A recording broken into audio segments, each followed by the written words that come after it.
Hello, everyone, and welcome to the D23 convention here in Anaheim, California. I'm Pete Warner, joined by Steve Porter. Hello. And we are going to do our best and worst of the D23 convention weekend.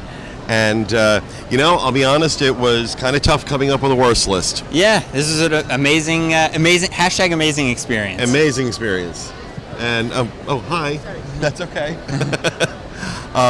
So we wanted to, kind of do like best and worst, and there were some things, and we're going to start with the worst because I want to end on a positive note. When we're done with that, we're going to do kind of a rumor roundup. Friday we talked about the things we were hearing, the rumors we were hearing, and we want to talk about what was confirmed, what was sort of confirmed, and what never came to pass. So.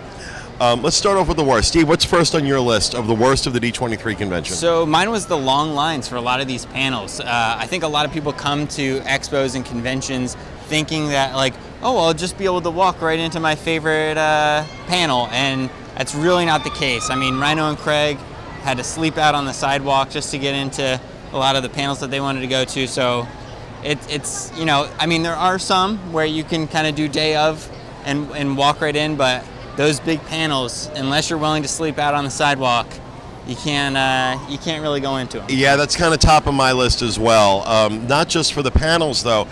In order to shop at either Mickey's of Glendale, the Disney Dream Store, or the Disney Store, there were people queuing up for 3 hours. Yep. And that was to get a fast pass for a certain time that they could go in. And so that was a little odd. Yeah. Plus just being able to get into the convention floor, this morning was the best of it, and it was still taking an hour. You were lining up for an hour before you could even get into the convention. Yeah. And so a lot of people complaining about that. And one of our friends was telling us he goes to Comic-Con every year.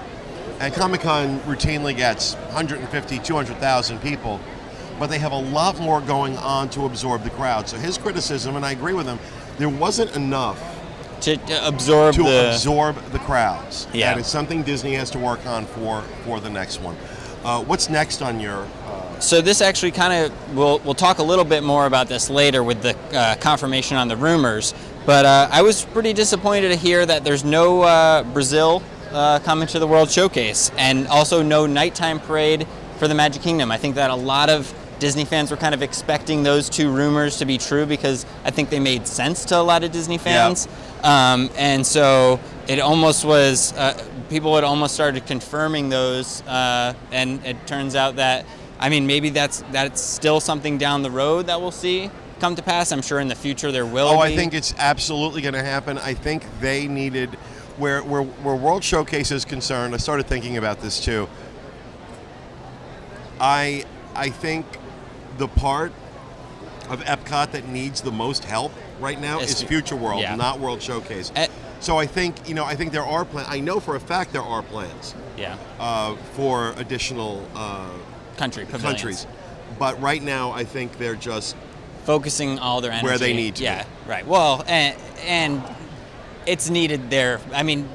Future World is, I wrote an article, it's one of my biggest articles actually, of how bad Future World is starting to crumble. So I'm glad they're addressing the needs of what they need to fix. Exactly. Now, next on my list was Mickey's of Glendale. This is the store that is at Imagineering, Disney Imagineering. The only way to get to this store normally is if you are at Disney Imagineering, which very, very few people get to do. And of course, that when you do the Adventures by Disney Backstage Magic trip, Imagineering is one of the stops, and some time to shop at Mickey's of Glendale is on that list. So I've been able to do Mickey's of Glendale. I've been very fortunate many, many times, so I'm familiar with what's usually in there. And we had done a Backstage Magic this past week leading right up to the D23 convention, and they had told us we would not be able to shop at Mickey's of Glendale because it had been emptied to be brought over here. So I was kind of expecting we were going to see the stuff we normally see in Mickey's of Glendale, and I got to tell you, that wasn't the case. This was mostly hats and T-shirts, and a large amount of Star Wars. I love Star Wars, But when I walked into there, it almost felt like a Star Wars store with some Imagineering It stuff. also looked to me like they were getting rid of a lot of stuff they needed to get rid of. And so I was really kind of disappointed by that. What they did for those of us on the Backstage Magic, since we couldn't get into Mickey's of Glendale, if we were coming to D23, we got an automatic Fast Pass to go into Mickey's of Glendale. So I was able to go in a couple times, actually. And I mean, I bought some stuff, don't get me wrong. There was still some neat stuff in there, but it was not the shopping experience that you normally get when you go to Imagineering. So I decided to put that on my worst list. What's next up for you? Number 2, I have the animation panel had kind of a riot that almost happened. All the people were lining up on the sidewalk, like we had mentioned, but in this instance, a couple thousand people thought they were going to get in and had the doors shut on their face. Well, and this is also on my list, by the way, in the same position. Yeah. What we heard was that the counters, the cast members that are supposed to be down there counting how many people are coming in, were actually up on the floor when people started lining up down there, and that's how they messed up their count. And it was, in fact, I mean, Michael Bowling was down there for that. He was one of the people that got shut out of the animation panel. He said at one point, people started to rush the cast. They're bum rushing, yeah. Rushing the doors and the cast members. And eventually, Disney did, I'll tell you, Disney made it right. They made it right. They gave everybody who did not get in the choice between guaranteed seating at the live action or guaranteed seating at parks and resorts. And the minute they did that, all of the anger about not getting into the animation panel seemed to magically go away. So even though it makes our worst list, Disney did correct that right away. Yeah, they did try to fix the problem. So yeah, that was on my list too. What's your worst one? My number 1 was actually something you had witnessed. Was at the Disney Dream Store a whole display wall. Yeah, display wall fell on top of a guest. And I was in there when that happened. The picture that we tweeted out was a picture I took because I'm like sitting there looking around, and all of a sudden we hear this horrific crash, and all these people start screaming. And we look, and you see this wall, collapsed, and then we found out there was a guest underneath that. They got her out, and they were attending to her. From what they told us, she was fine, but they were also sitting there saying, oh, nobody was hurt, everything's fine. But I saw this woman, and she was an older woman, and and the paramedics all that were good there. stuff. So, I mean, if the paramedics are coming, it's not fine. There's still a problem going on. I think they were just trying to calm the crowd, but...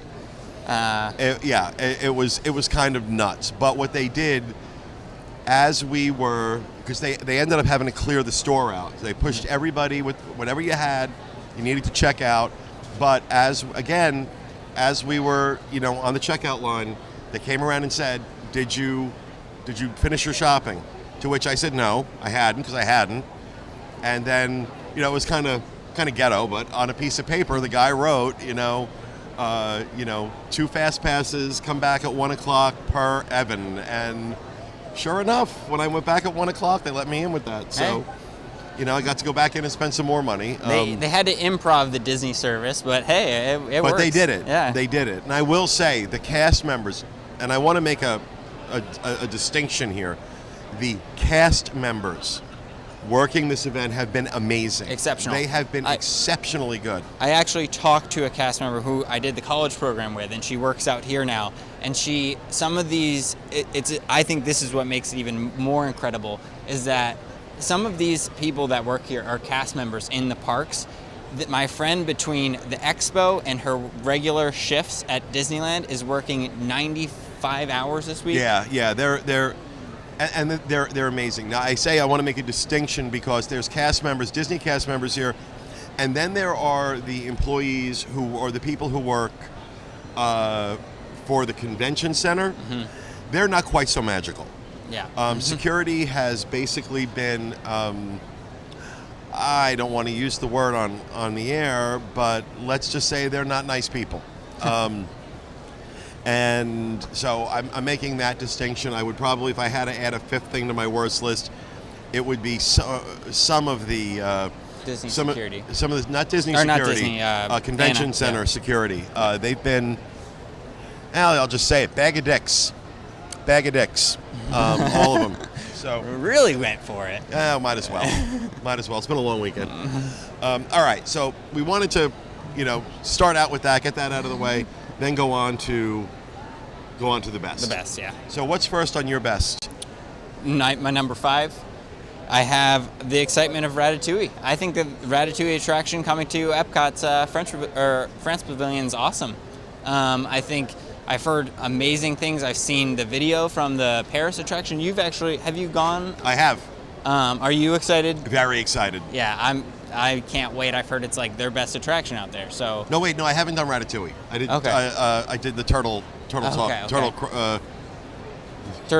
crush like thing, yeah. crush coaster. Crush whatever. coaster. Yeah, that's what I did. Never mind. But yeah, I've heard that it's an amazing attraction. So Amazing experience. #amazing experience. So I'm very excited about that. All right, number 5 for me on my best list is what you're seeing behind me, the convention floor. Now, I haven't done a lot of these conventions. Like my first one was MegaCon in Orlando a few months ago. But I'm going to tell you something. First of all, the Marvel, the Funko, the Disney stuff, these are like attractions. They are beautifully designed and presented. They're really something special to see. That Star Wars model, Yeah. for Star Wars Land, Galaxy's Edge, which I'm not going.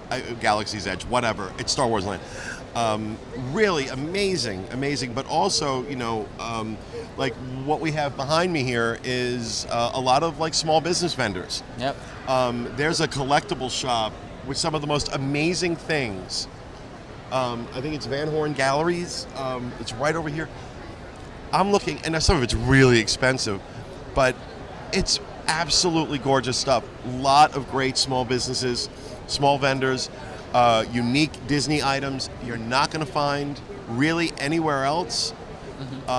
For a Disney fan who loves to shop, this is paradise. And I did some damage on here. I did some real damage. And for you, it's kind of, you had mentioned this when we were in the hotel, walking back to the hotel, is that for you, seeing these different people who had started businesses like you have around Right, it's a kindred Disney, spirit. It's a kindred spirit. And that's a very cool thing. That, I'm a small business owner as well.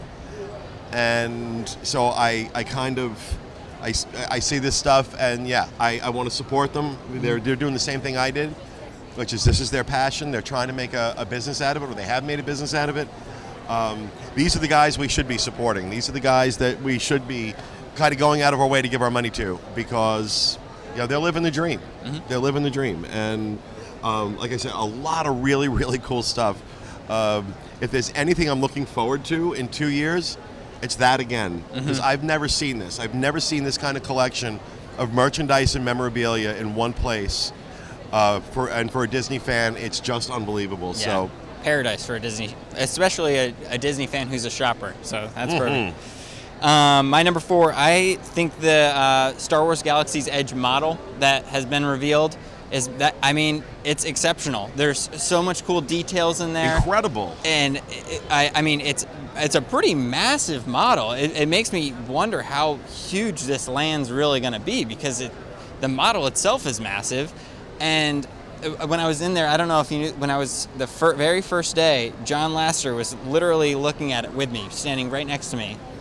And Wow. pointing out things that he liked. Talking to you, telling you? No, not talking to me, but he was standing right next to me, pointing at things. So So you were Lasseter adjacent? yeah, Yeah, okay. yeah.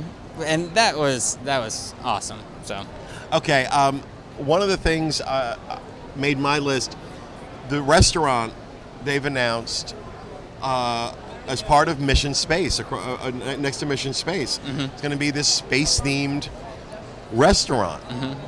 I don't know. I looked at the artist renderings.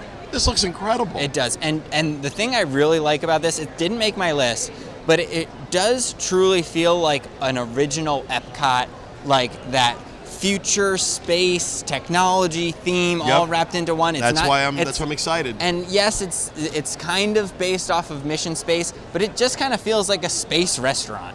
And so Oh wait, Does he have us going out live on that too? He does, yeah. Oh, that's pretty cool. Yeah. Just noticing we have a TV in our booth that we kind of show. We've been showing videos, and I look over. I'm like, oh, there's a video of me and Steve. Oh, we're wearing the same clothes we're wearing now. Oh, that must be live. That's just kind of how my process goes. I'm sorry. Go ahead. No, but yeah, I mean, the restaurant, just having a space-themed restaurant that doesn't necessarily have to be really themed around one of their intellectual properties. Like, it's not a Disney movie restaurant, and so it really feels like the true Epcot spirit. Yes, I agree. I agree wholeheartedly. I think it's amazing. What's next on your list? I have the Guardians of the Galaxy coming to Epcot. And that's next on mine. Yes, I mean, I think this has been kind of expected for a while. There's been so many rumors of Guardians taking over Universe of Energy. But do you know, when I saw that concept artwork, it's not Herb Ryman's artwork, obviously, but it just felt like it when I saw that piece of the concept artwork. They have it like with the sunset background, and I just can't wait for it. I know a lot of people are talking about, really and truly, how does this fit into Walt's vision for Epcot? And one of the things I said, I don't know if it was to you or someone else, I don't know that it does, but I think that maybe it's time on some things that it's okay we depart from Walt's vision a little bit. I'm not saying like extremely, but I think it's okay. Michael was making the point that they're turning it into another Magic Kingdom, or it's just like Tomorrowland adjacent. And maybe that's what it needs to be. I don't know. It needs to be something, because this isn't working. Future World, you're right. The current state of Future World, it's sad, and it couldn't have gone on for much longer. They had to have changed something, or else, I don't know. Epcot would have, especially Future World. It's agreed. I mean, I can't even put into words how badly it needed this. So I'm thrilled. Yeah. Well, we'll see. Let's see how they implement it. Let's see how they weave it into the narrative of Future World. But I'm okay with them doing a little bit of a departure from what it's supposed to have been. The more I thought about it, the more I felt like, it was supposed to be a World's Fair, basically. Supposed to be kind of a knockoff of the World's Fair. And I get that. But you know what? I don't know that has worked. Yeah. And just because it was Walt's idea doesn't mean that it was necessarily going to be a success. And so maybe now it's lived its usefulness, and it's time to really reimagine it. And I realize I'm speaking heresy to the masses by saying this, but for me, I think when I see stuff like the restaurant that you're very excited about, and I am too, it's not like everything in this release was strictly surrounded around their intellectual properties. And if that were the case, I would understand the frustration too. But I think that, they're updating things that they need to update. And yes, they're going to include things that include movies that people love and enjoy. So they're a business. They're a business, and at the end of the day, Walt was a genius businessman, and it was about turning a profit for his shareholders. Right. So they need to do things that are going to invigorate this park. Mm-hmm. And I'll tell you what, just talking to a lot of people here on the floor, anecdotally, us included, we're really excited about this. I can't wait. And that's, at the end of the day, that's what's got to matter. Yep. So what's next on your list? I have Tron. Mine too. Tron, I'm extremely excited about. I worked in Tomorrowland in the Magic Kingdom, so I already have a special place in my heart for Tomorrowland. So having probably one of, if not the biggest announcement, probably besides our number one, being in Tomorrowland, I just love that. Well, when Shanghai opened and I saw the amazing technology that was going into the attractions over there, this attraction in specific, I was envious. I was too. And I felt like, you know what, maybe we're being left behind now. Mm-hmm. And, maybe our parks are going to start becoming dated and old and secondhand. Yeah. In deference to these new parks. So with this rumor and subsequent confirmation, I'm incredibly excited Yeah, me too. that they're doing this. And, I would have been fine if they'd gotten rid of the Speedway. Like I said, I think the Speedway is single-handedly responsible for global warming. But I'm actually also glad that they're preserving a classic attraction and adding this as well. And I think a lot of people, even more than the Speedway, some were concerned that we might lose the People Mover. And I think Disney was smart to realize that. I wonder if that's not it. If that they would have had to have done something with the People Mover if they put it in the Speedway, so they opted to do something different. Maybe. I was looking at an aerial view of where it is going to be on the map, and it doesn't look like a very huge amount of space. So there might be a road that they have to reroute or something to make it fit, but we'll see. I'm very excited no matter what. I will tell you that they're adding something without taking anything else away, and that's a win in my book. Yeah, major plus. That's a win in my book. All right, next on my list, top of my list. I think it's the top of everybody's list coming out of this convention, and that is the announcement of a Star Wars themed hotel. Yeah. My number one too. Going into Disney World. I'm intrigued, truly intrigued by how they're going to do this, because they're saying that every guest is going to have a storyline, and that it's supposed to be a fully immersive experience. Rhino is speculating, and I think I agree with him in looking at certain things. There's a huge area of land being cleared back behind Art of Animation that would conceivably back up to Hollywood Studios, and that's where this hotel is going to go. So not only will it be immersive in the hotel, but it will carry through and probably be an entryway into Galaxy's Edge, coming into the park, where I'm just talking about this and I'm losing my mind. Where can I start spending my money on this? Right. And you brought up a really good point earlier. You heard somebody saying that everybody's so excited about the Star Wars Hotel, until when the price point comes out, then we're gonna hear they're leaving the middle class out, and so fully expect rack rates at this hotel to start at about $400 or $500 a night. I think this is going to end up being the most expensive Walt Disney World hotel. I think, especially because let's keep in mind the way the business works. You yield rates based on demand. So you have 1,000 rooms, let's say. Well, I don't know how many rooms this is going to be, but let's say it's 1,000 rooms. You start at one price, and as rooms fill up, that price goes up and up and up. That's the law of supply and demand.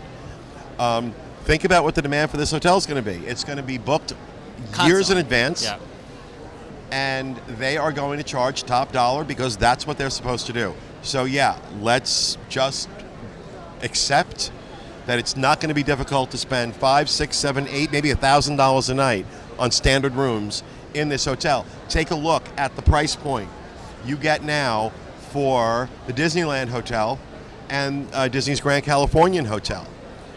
Grand Californian in particular, not unusual at all for a standard room to go for $600 a night at that hotel. Not unusual at all, depending on time of year. But it's a popular hotel. It's constantly full. They can get that rate. That's what they're going to charge. So everybody, get your bitching out of the way now. This is not going to be a value resort. You're not going to get $119 a night. Nope. At this hotel. It's not going to happen. This is going to be, I think Premium. You're absolutely right. I think this is going to end up being more expensive than the Grand. Oh, I hands down. I would put money on it. At least for its first 2, 3, 4 years. I think forever. I just don't see. You might be right. I don't see how the Grand will pull people in as much as this hotel is. I just don't see it. It's a loved franchise. There's people. It was the biggest story of the weekend by far, and it's because everyone's just so excited. I think I don't know. It's incredible. It's amazing experience. Hashtag amazing experience. All right, so that's our best and worst of D23, but we also wanted to do a little rumor roundup, because Friday we talked about all the rumors that were floating around, and we want to talk about what was confirmed, confirmed, what wasn't, what was kind of confirmed. We'll start off with the Tron Coaster. That, as we mentioned, has been confirmed. Well, just to add to that, though, with the Speedway, is that was kind of the only little thing, is a lot of people thought Speedway, we were going to lose that. We were going to lose that, and we are not. But the coaster itself is confirmed. Brazil and I thought Philippines being added to World Showcase, not confirmed. Not confirmed. Not to say it's not going to happen, but they're not announcing it yet. So that might be a future announcement at some point. But we all thought there was at least going to be an announcement that Brazil was going to be added to World Showcase. That did not pan out. Ratatouille coming to the France Pavilion in Epcot, confirmed. Marvel Land replacing a Bugs Land in Disney California Adventure has been confirmed. Although what hasn't been really confirmed yet is whether or not it will be the Bugs Land location. Tom was saying that it might actually be around or behind the Guardians, so it'll be interesting to see. Could be, but we do know that Marvel Land is coming. Yeah, coming to California Adventure. And opening date for Toy Story Land, we're now hearing summer 2019. Yep. Which kind of surprised. 2019, right? No, 2018. Next summer. 2018. Yeah.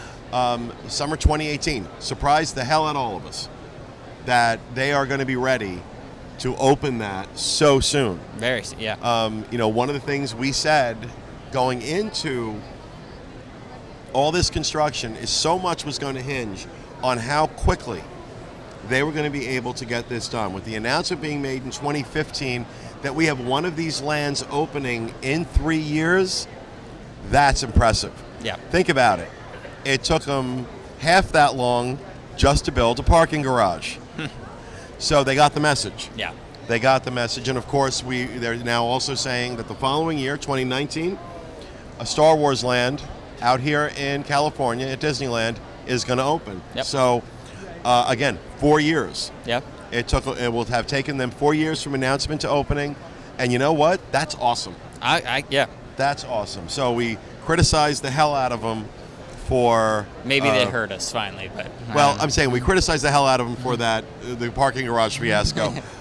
So we got to give them praise here. Yeah. That they really did step up. They really did step up. Guardians. Although maybe we should hold out our praise until actually the gates open. Yeah, true. But at least getting it open in that amount of time, I think. Let's see what happens. Yeah. But we'll give them the benefit of the doubt right now. Yeah. We'll give them the benefit of the doubt. All right, Guardians of the Galaxy coming to Universe of Energy, confirmed. Yep. That is going to happen. Paint the Night going to Disney California Adventure. That has been confirmed. A change to Illuminations was not mentioned. A lot of Illuminations fans are probably I'm very happy. It was hard enough losing Wishes. If I have to lose Illuminations in the same year, I don't know that my heart can take it. So I was really happy that one turned out not to be true, or at least not yet. A nighttime parade for the Magic Kingdom. We all thought this was a given. This blows my mind. I'm kind of actually, this probably should have, I don't know, this should have been number one on my worst list because I'm pissed about this. I'm surprised. I'm very surprised it was not. Disney parks need a nighttime parade, so that's frustrating. So no nighttime parade right now, at least not announced this weekend at the Magic Kingdom. A Mickey Mouse themed attraction at the Great Movie Ride. I had thought and heard that it was going to be Mickey takes you through the history of Disney animated musicals. That is not the case, but it is a Mickey and Minnie themed. It's like a Mickey and Minnie short, right? That you're jumping into. You're jumping into this cartoon in this ride. So the Great Movie Ride going away, in large part because they lost the contract with Turner Classic Movies, so they no longer have the rights to a lot of these films. So they had to do something with it, and you know what? It's time. It's time. I also think, just to tie this confirmation into Toy Story, I think this one of the reasons why Toy Story needs to be so fast in opening is if Great Movie Ride closes down, this park is already struggling. It leaves four. Once Great Movie Ride closes in August, 4 attractions are going to be open in that park. 4 in a theme park that they are still charging full price for. Yeah. So they've got to do something. They've got to do something. Especially when, Tower of Terror, Rock and Roller Coaster are thrill attractions. So if you're there with your family, and sorry, there's 2 rides for us to go on. Yeah. If you have a young family, that's why they gotta be so fast. Exactly. But so 70% of the rumors, now these were not our rumors. We didn't find these were all over the internet, so I'm not trying to take credit for them at all. But of the rumors that we discussed on Friday, 70% of them, those were the big rumors floating around, 70% of them turned out to be absolutely correct. Yeah. Or very close to correct. So, but this has been, I don't know about you, I have had an amazing weekend here at this convention. Even though I didn't do any of the panels, I can tell you, you can have an amazing time just walking around this convention floor. That alone is worth it. I really hope the next time around they do something to manage the crowds. Waiting to get in wasn't a problem for me because we're exhibitors, so I have this pass and I get to walk right past everybody, which was really nice. But absolutely consider making this a priority in 2 years to come visit. I'm not talking to anybody who's saying, oh, I wish I hadn't come. Yeah. I'm not saying there aren't people out there who feel that way. I just haven't talked to any of them. We've had a lot of people stopping by our booth. And this has just been incredible. It's just been absolutely incredible. It really has. I mean, on the flip side of what you're saying, I've actually had some tweets coming in of people saying, I'm so jealous that you're there. And so, yeah, this was my first time at D23 like you, and I can't wait for every D23 I'm already in the future. thinking about 2 years from now. I'm already thinking about what I want our booth to look like 2 years from now. But this has been fantastic, and we hope we will be going out live again, but I think one more time, Craig? One more? Okay, I'm getting a from Craig, so I don't know. But in the event we don't go out live again, I just want to thank everybody for following along with us this weekend. We hope that you have enjoyed our coverage. We may have some more for you in a little bit. I don't know. I think maybe I'm done. I think, Craig, if you want to go out live again, you can host, okay? Okay. So I'm staring at the back of Craig, which is not attractive at any angle. Oh, and now he's like shaking things at me. Okay, so now I need to go step off camera and throw up a little bit. But this has been awesome. I've had a great time. We hope you have enjoyed it. And we'll see you again soon with another edition of whatever the hell we're doing next. Thanks for being with us, everybody.